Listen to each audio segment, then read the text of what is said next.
Hi, everyone. Last lecture, I showed you how to use a few methods in a simple class, namely the string class. One of the great things about Java is that you can design and implement your own classes, and today we're going to start looking at how you can make your own classes. So, you've already seen that objects have methods associated with them, and that methods perform actions on those objects. Another important thing about objects is that they are repositories of data, and so they contain what are called fields.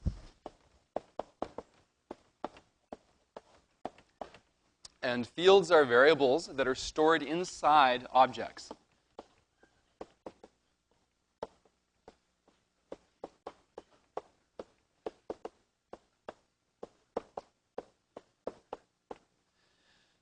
And when I said during the first lecture that objects are repositories of data, well, the fields are where that data is actually stored.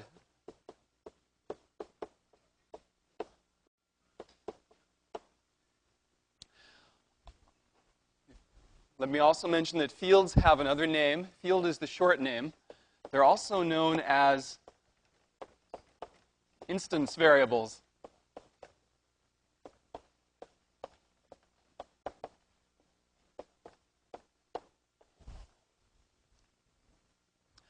The reason why fields are called instance variables is because they are variables where you have a separate variable stored in each instance of an object. So, to give an example, let me point out that usually the way that you differentiate between fields and methods is that fields don't have the parentheses at the end in Java, and methods do. So when I write Kayla.introduce,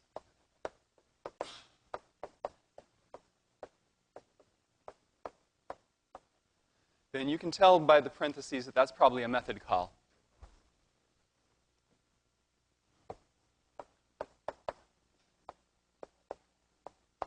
And if I write something like Kayla.age,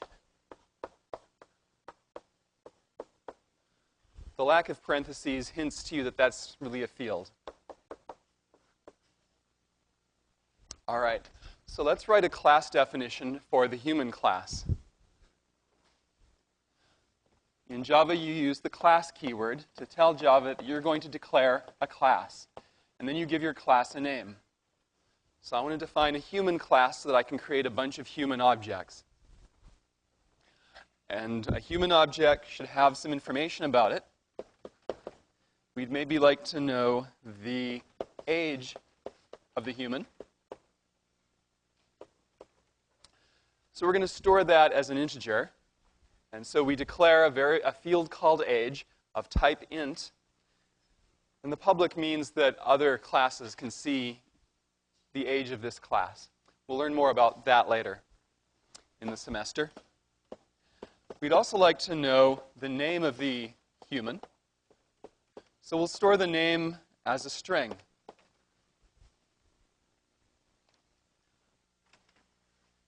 So for now, those are all the fields I need. I might add more later. Now I'm going to declare a method that a human uses to introduce itself.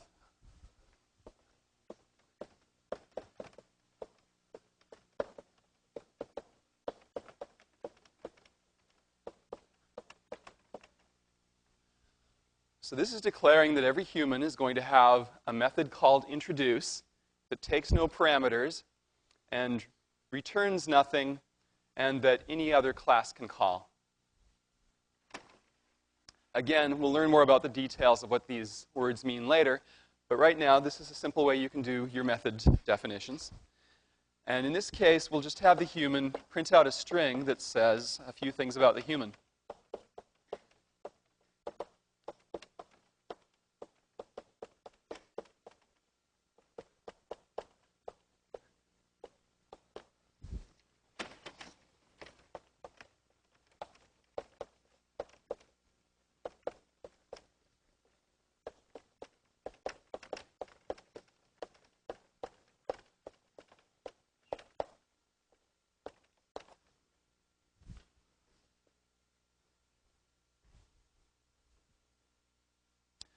So the human prints out its name and age here. And that's the end of that particular method. But I'm going to add lots more methods later. So what you might want to do is you might want to leave a big blank here for the rest of the page with room to add maybe 4 more methods like that by the end of this lecture.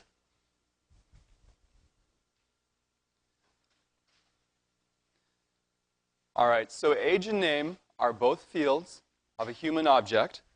And now that we've defined the human class, we can create as many human objects as we like and manipulate them all separately. And each one stores its own name and its own age. So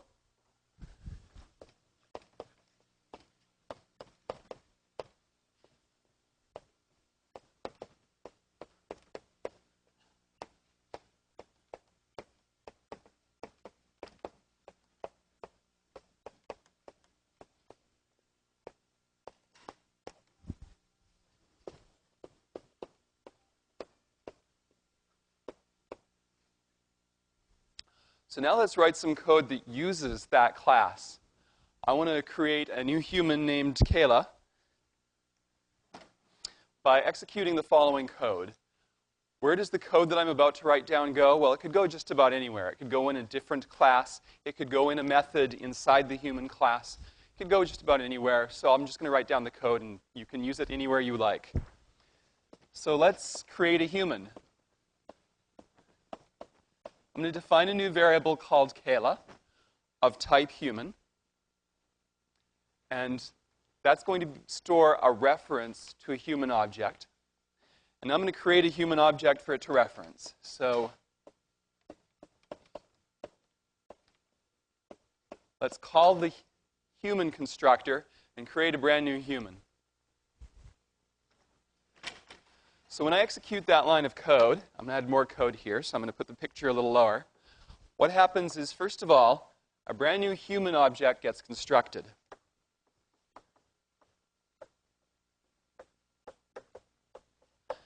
And that human object is a repository of data that has space inside it to store an age variable and to store a name variable, which is really a reference to an object itself. So the first thing this line does is it creates this new human object. The other thing it does, the next thing it does is declare a new variable called Kayla. And finally, the equal sign assigns a reference to that object, to the variable Kayla, so we don't lose track of the object.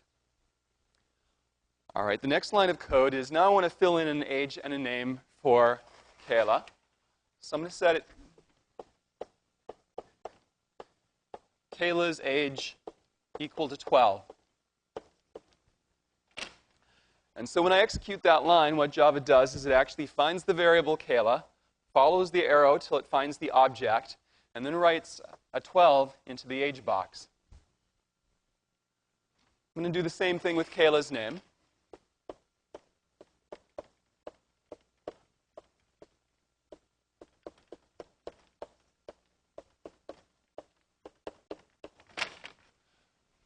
Now, this line's a little different from the last one because it actually constructs a new object. It constructs a string object.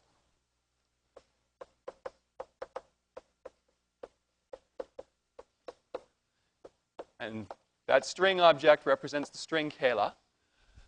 Then, as before, it follows the variable Kayla, finds the object that it points at, and sets name to be a reference to that new string object. Question?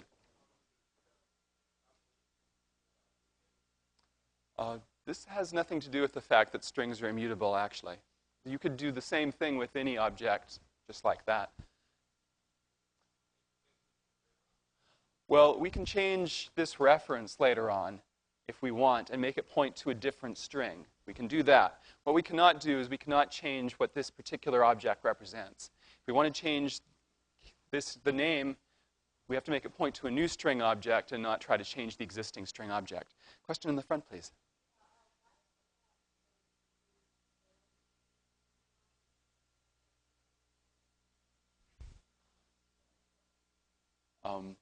Why doesn't age get a pointer? Is that what you're asking? Okay, because in Java there is a difference between... Java has two very different kind of variables. It has what are called primitive variables, or primitive types like int, which Java is designed to allow you to store certain kinds of things like numbers really fast and in a memory-efficient way. So it doesn't actually create an object just every time you want to store a number, because that would take too much memory. On the other hand, there's the other type of variable is a reference to an object, and that's what string is. So these are fundamentally different things. This is a primitive type, and this is an object type, and Java treats them in very different ways. Yes, sir?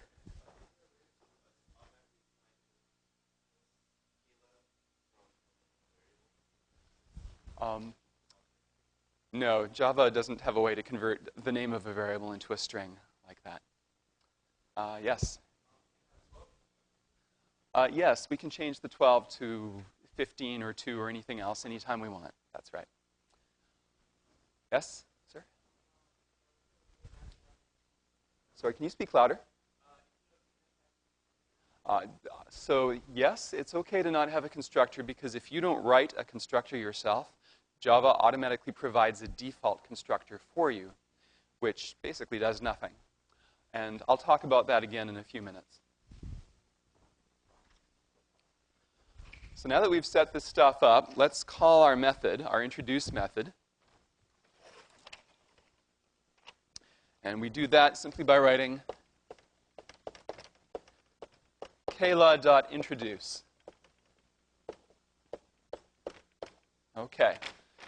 And when Java executes that line of code, kayla.introduce, it calls the introduce method right here.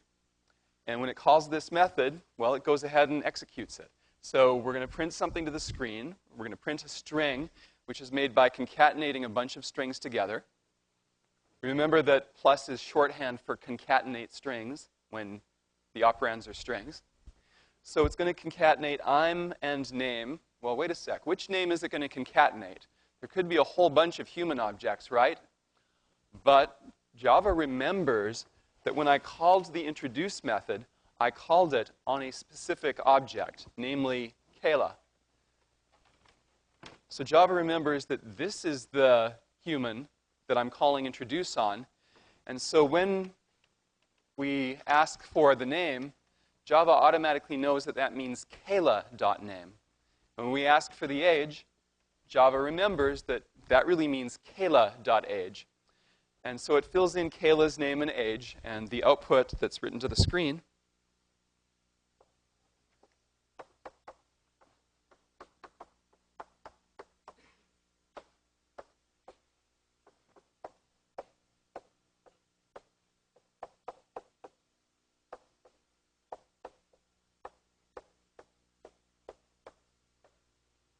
is that.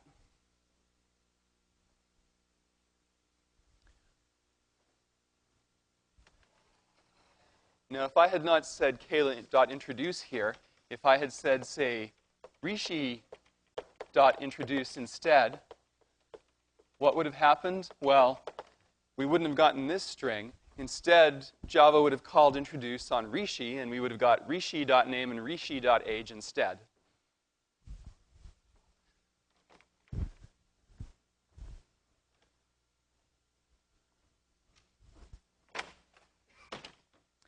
Any questions about this? Yes, sir.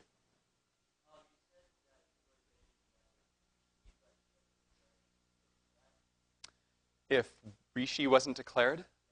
No, Rishi has to be declared and has to actually be pointing at some human object before you can call Rishi.introduce.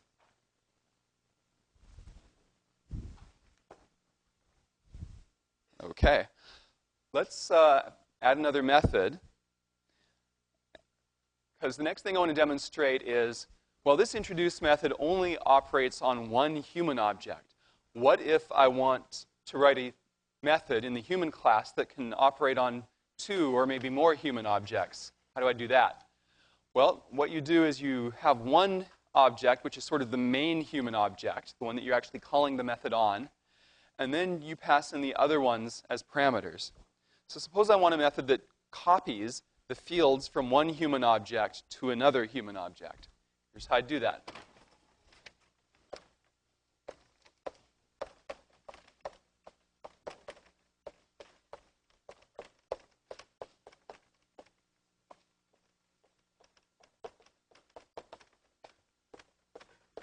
Okay, so this method is called copy. It takes in one parameter, which is my original human that I want to copy, and it makes a copy of it by changing the human that I called the copy method on.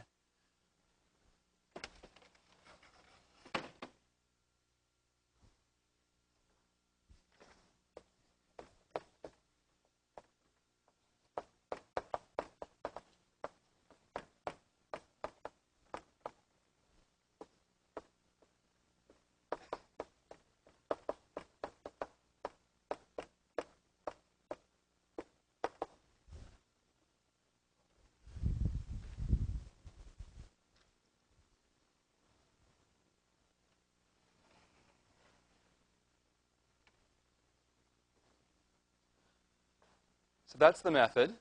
How are we going to call that method?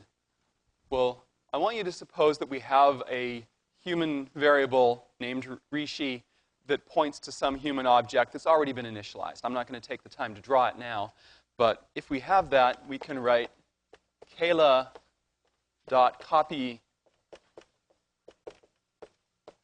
Rishi. And what that does is it copies, well, it calls copy with Rishi substituted in for original. And so when we say age equals original.age, what happens is that Rishi's age gets copied into Kayla's age. Why is this age Kayla's age? Because we called the copy method on Kayla. And it copies Rishi's name into Kayla's name. Question in the back, near the back.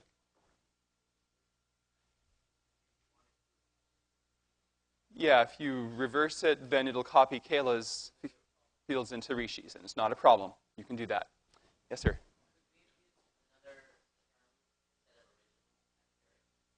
Yeah, you can call the variable whatever you like. You get to make up your own variable names. Yes?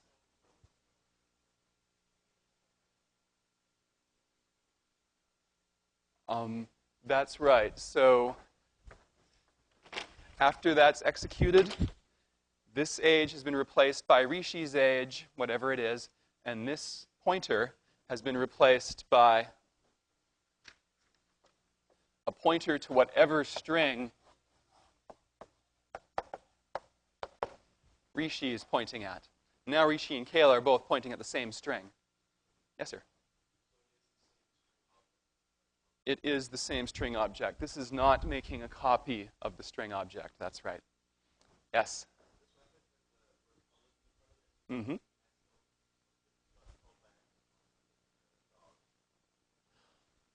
Well, in the dog class, the copy method is probably not defined, so Java would just give you a compile time error when you try to compile your program. So copy is only defined on the human class. Yes?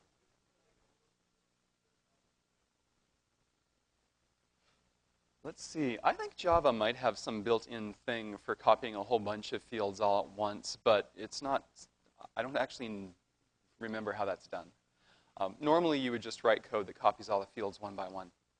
But if you have a huge number of fields, you probably store them in an array or something so you can use a loop, which we'll learn to do later in the semester. Red shirt, sir.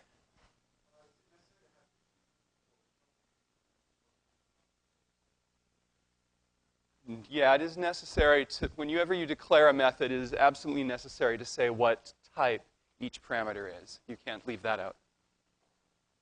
Not in Java. There are languages where you can, but not in Java. Orange jacket, please.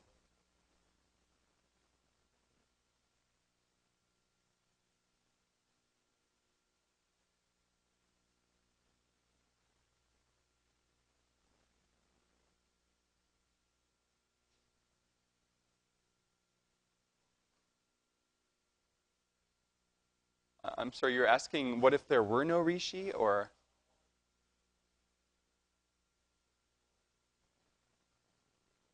Uh-huh.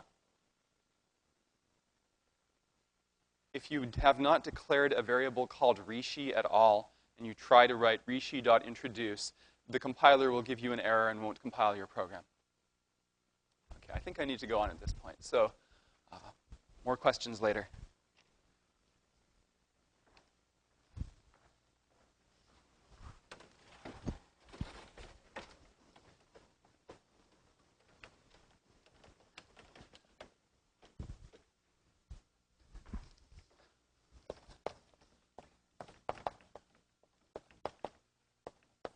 Let's define some constructors now. A constructor is a method that constructs a human, but the constructor does not actually contain code that actually creates a new human object. Rather, Java just creates the new human object for you at the very beginning of the constructor. And what the constructor actually explicitly does is it just allows you to initialize the fields in the new object. So for instance,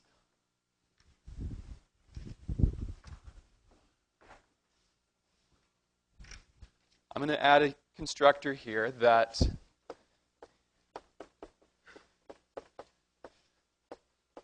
takes one parameter, and that parameter is a string.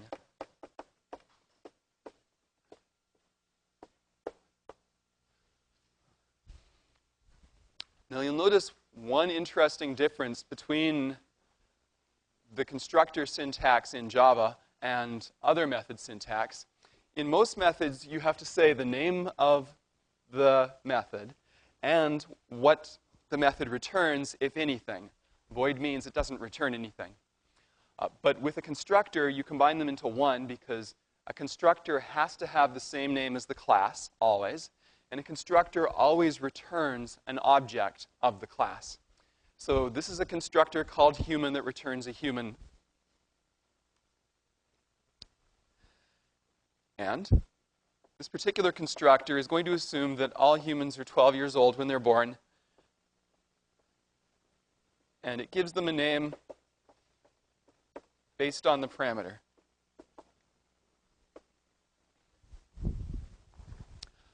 So now, anytime I want to call this constructor, all I have to do is somewhere in a Java program write new human and then pass it a parameter which is a reference to a string. And if I do that, this is the constructor that'll get called. Yes? Not anymore, no. I'll say that again in a minute. So, but first, let me work with this constructor for a second. So now that I have that constructor that does a certain amount of work for me every time, I can take this section of 3 lines of code, and I can shorten it now to 1 line. I can just say human Kayla equals new human Kayla. This should all be on 1 line, but the Blackboard doesn't permit me. And so now this 1 line of code replaces these 3. So exactly the same result as those 3 old lines.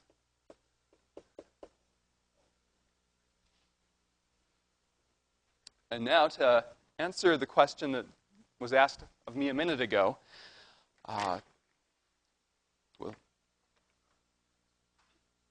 how did this constructor here work when I didn't actually write a constructor over here originally? And the answer is, if you don't provide any constructors at all, then Java always provides a default constructor for you. And the default constructor, if it were written out explicitly, would look like this. It's a constructor called human that takes no parameters and does nothing. Now, the gentleman asked me if I declare this constructor explicitly, does the default constructor that worked for me here still exist? And the answer is no. When you define one constructor, no matter what its parameters are, the default constructor goes away. And if you want the default constructor back, then you have to write it out explicitly like this. Question? Sorry, can you talk a little louder? You can have, you can have lots of constructors with different numbers of parameters. You can even have lots of constructors with the same number of parameters as long as the parameters are of different types.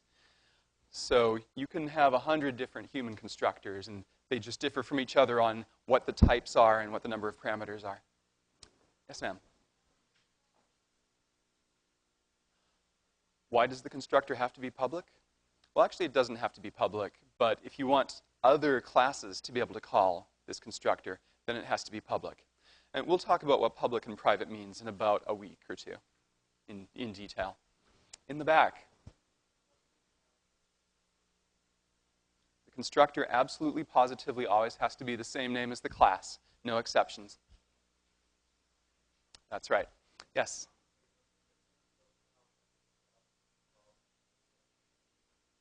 How another class could call the same constructor? It's simple. You put a line like this, human H equals new human S, into a method in another class. You can do that whenever you want.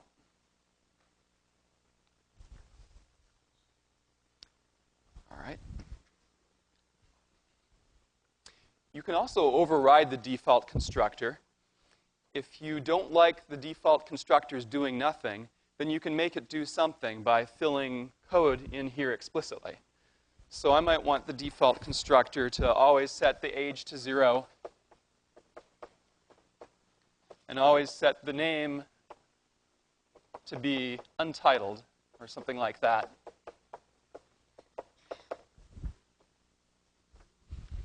And then instead of the default constructor doing nothing, now it does what you want it to do.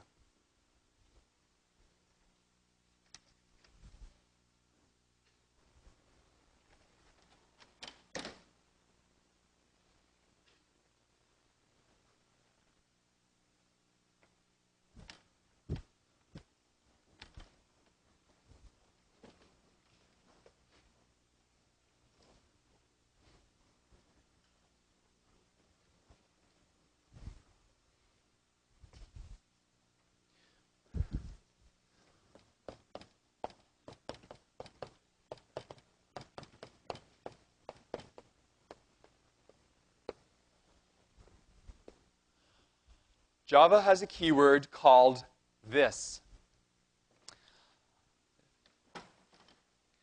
Whenever you do a method invocation like, say, Kayla.introduce,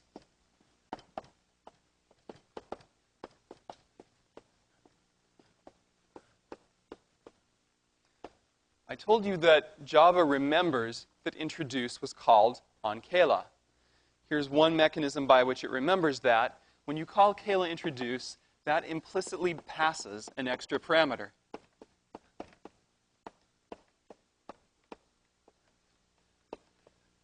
And that parameter is the object that you called the method on.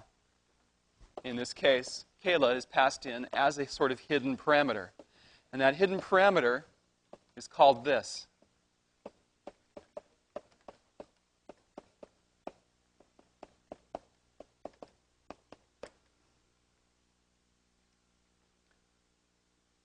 So what does that mean? Well, one thing it means is that when you're inside a method like this, or any method in the human class, there's a keyword called this, which refers to this object, and you can always refer to the fields of this explicitly if you want. So if I say this.age or this.name, that gives me exactly the same results as before.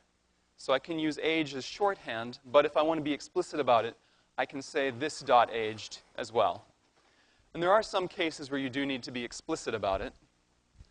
To give you one example, It's a little bit of an artificial example, but suppose that I add to the human class a method called change.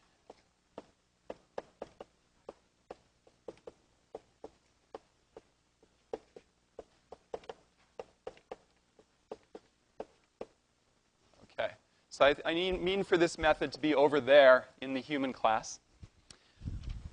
What this method does is it just changes the age and the name of a human object.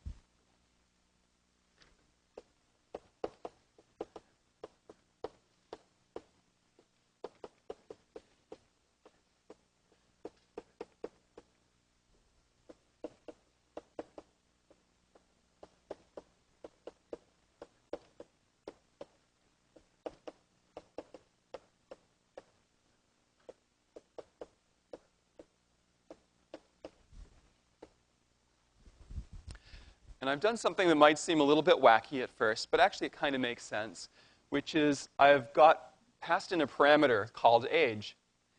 And so this parameter age is the same name as the age field in the human object. So now I've got two different variables called age. How do I tell them apart? Well, by convention, inside a method, parameters and local variables, their names always take precedence.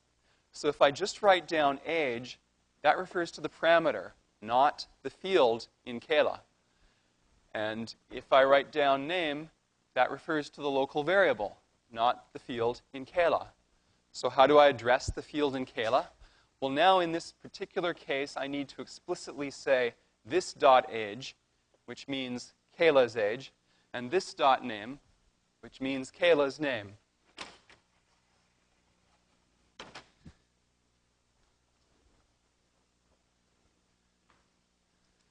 So now let's go look at our data structure here again, our Kayla data structure. And let's suppose that I've just called this method by writing Kayla.change8 in some other method. Okay, what happens when I execute that method? When I call Kayla.change8, I get some parameters and local variables in the method change.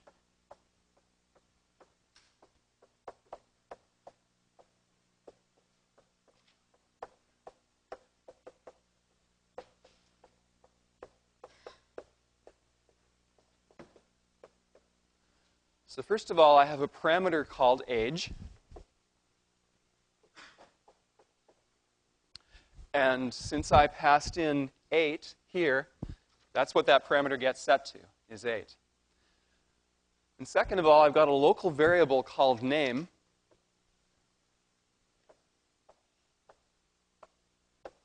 Which references Chang. Because I just created this string. It's the first thing that this method does. And then the rest of the change method is changing Kayla's age and name. So first of all, it takes whatever's in the local variable age and writes it into Kayla's age. And second thing it does is it takes the local variable name and it writes the reference into this box here.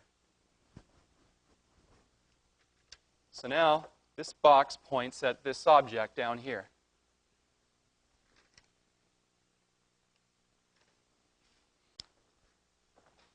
Oh, and while I'm at it, I forgot to mention that when we first called this method, when we first called Kayla.change8, Kayla got passed in as a parameter called this.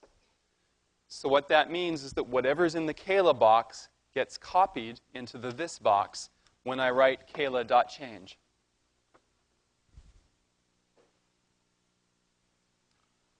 Are there questions about this? Yes.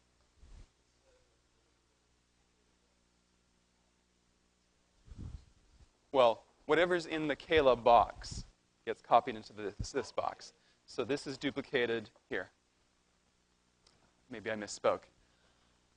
Other questions? Yes.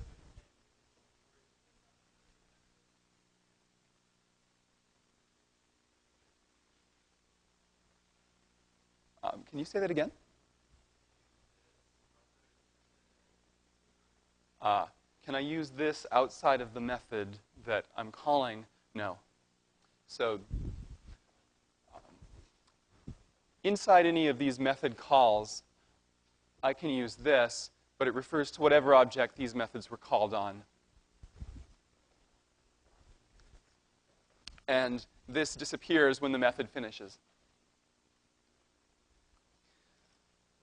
So there's one other very important thing that you should know, which is that you cannot ever change the value of this.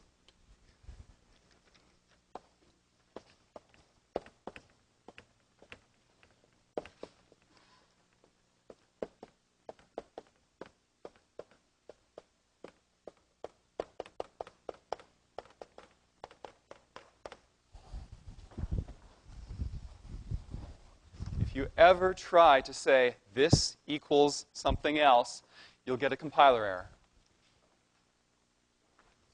The compiler does not let you change this.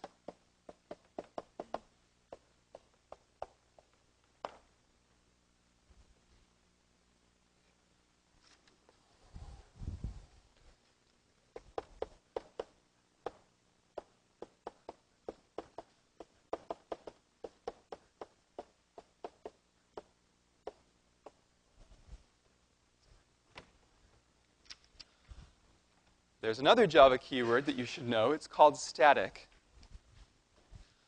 A static field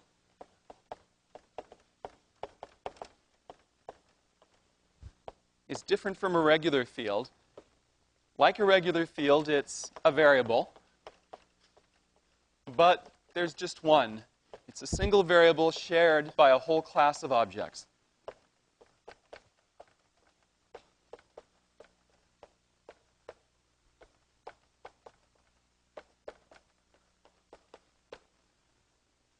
With an ordinary field like age, there's a different age for every object.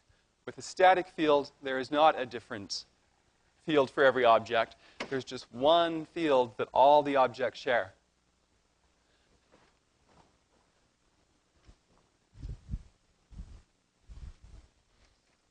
So, oh, and let me add that these have a name as well. They're called class variables.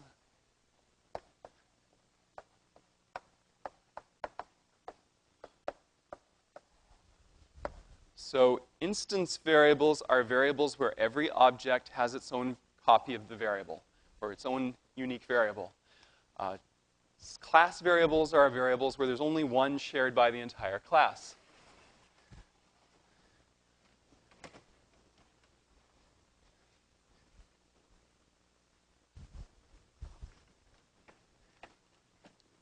And the way to declare a class variable is by using the static keyword. So you write something like public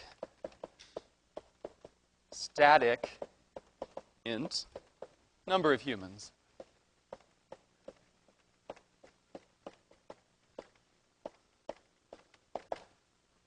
So what I'm going to do is I'm going to use this field called number of humans to count the total number of humans I've created. Now, it doesn't make sense for each human to have its very own field called number of humans, because first of all, the number of humans is always the same for every human object. And second of all, if there are a million human objects, I don't want to have to go through all million of them and update each and every one of their number of human fields every time I create one new human. That would be really slow. So I'm just going to have one number of humans variable that's shared by all the humans. And now I'm going to use that in the constructors. So whenever I call a human constructor, I'm going to just make a little note that the number of humans has increased by 1.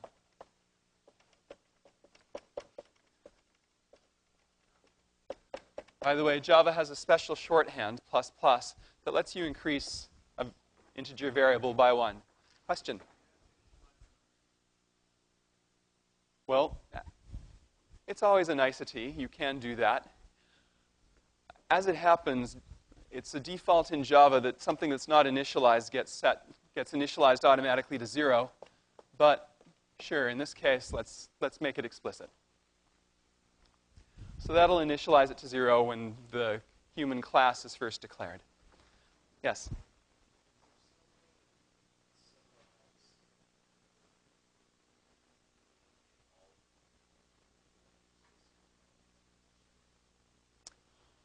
Well, there is a way to tell all the other constructors to call this constructor, and I'll get to that later in the semester. And so that's probably, from a software engineering point of view, the right way to do what you're saying. Question?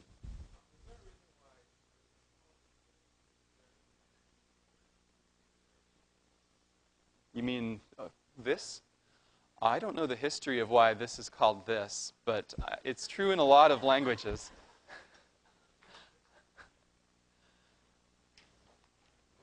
All right, what else do I want to say? So once you've got this number of humans variable, you can refer to it even from outside the humans class. And the way you do that is, for instance, suppose that I assume that the population is 1/4 children. I can compute the number of kids by saying kids equals human dot number of humans.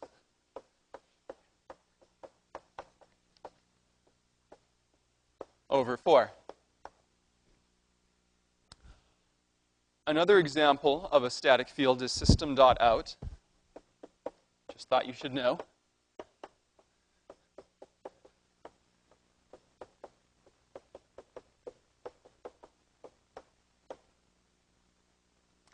Besides static fields, there are also what are called static methods.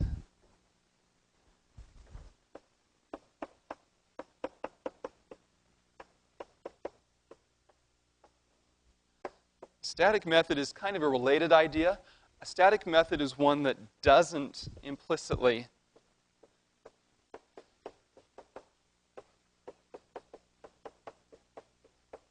take an object as a parameter.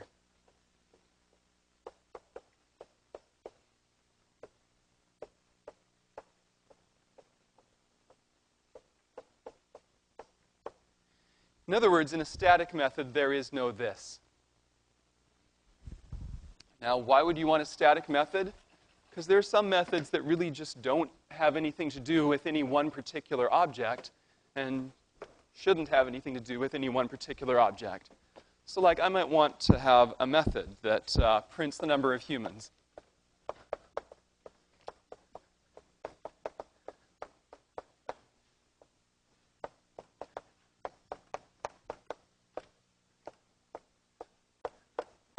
And there's no reason why I need to pass it a particular human object to get this general question of how many humans are there.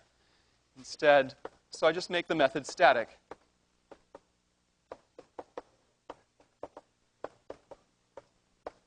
And I just use it to print out the number of humans.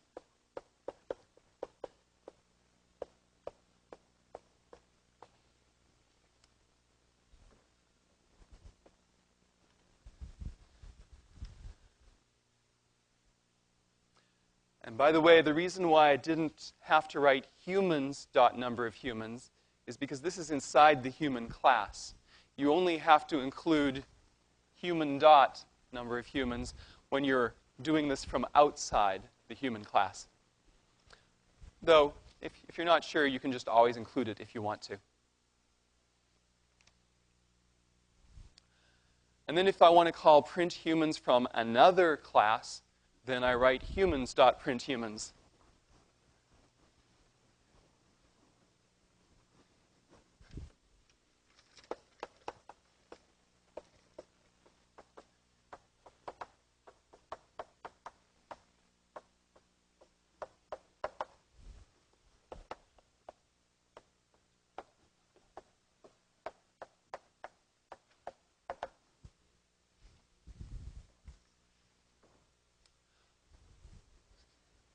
I'll get to questions in a second, but let me say two more things. One is that you'll recall that the main method is always static.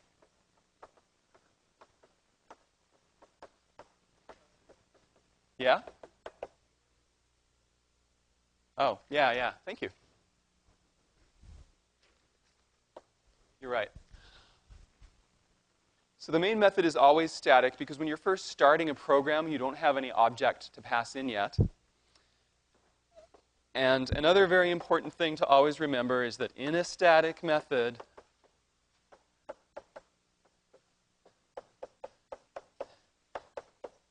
there is no this.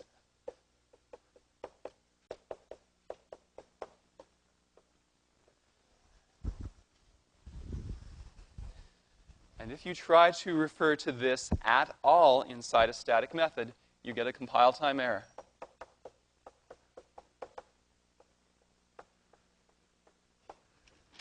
Okay, ready for more questions? Yes? I'm sorry, can you speak a little louder, please? What dot print humans? Oh, can you do Kayla dot print humans? If I write Kayla dot print humans,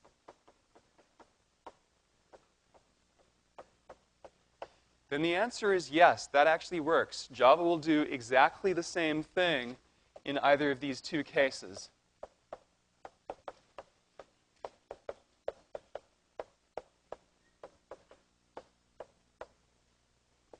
Now, since print humans is a static method and it has nothing to do with Kayla specifically, the second one is kind of considered bad style because it's not as clear what's going on. But it's perfectly legal Java code and it will work. Yes?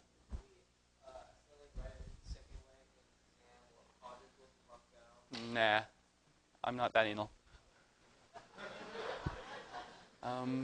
Yes, sir?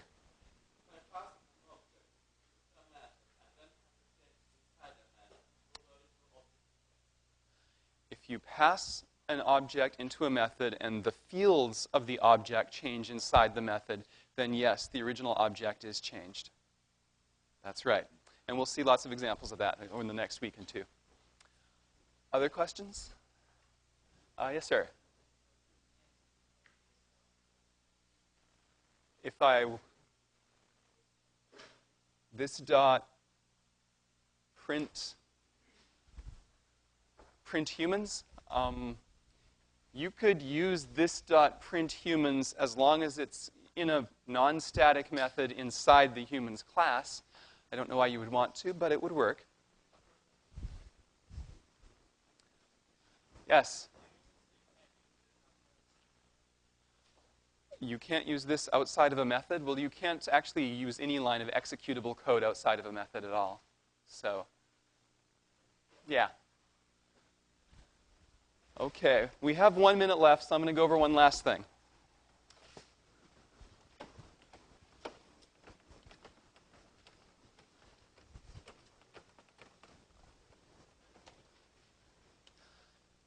The one last thing is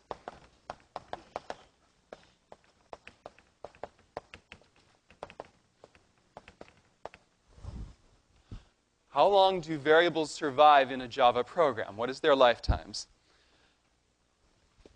It's important to know that sometimes when you go away from a method and then come back to it, all of your local variables will be reset.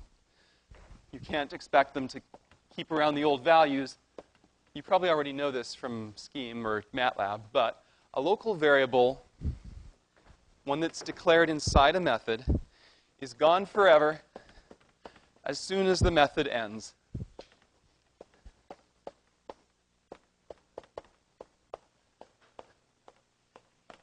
If you call the method again, you will have the local variable in existence again, but it won't remember its old value.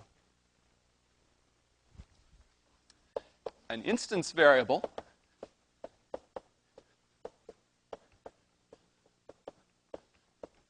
which means a field that is not declared static,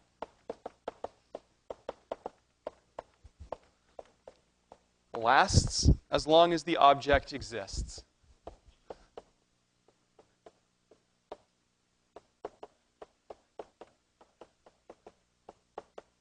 How long does an object exist? Well, an object exists for as long as there's a reference pointing at it that you can reach that object by. Finally, a class variable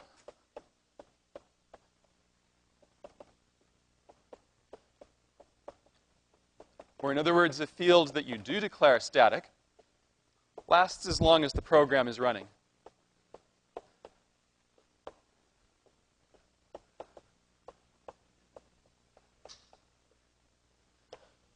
All right, end of lecture. Any final questions?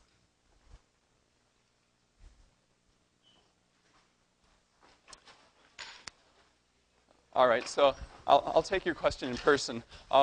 Monday is a holiday. Tuesday there will be labs, so please show up to your labs Tuesday and Wednesday, and I'll see you all on Wednesday.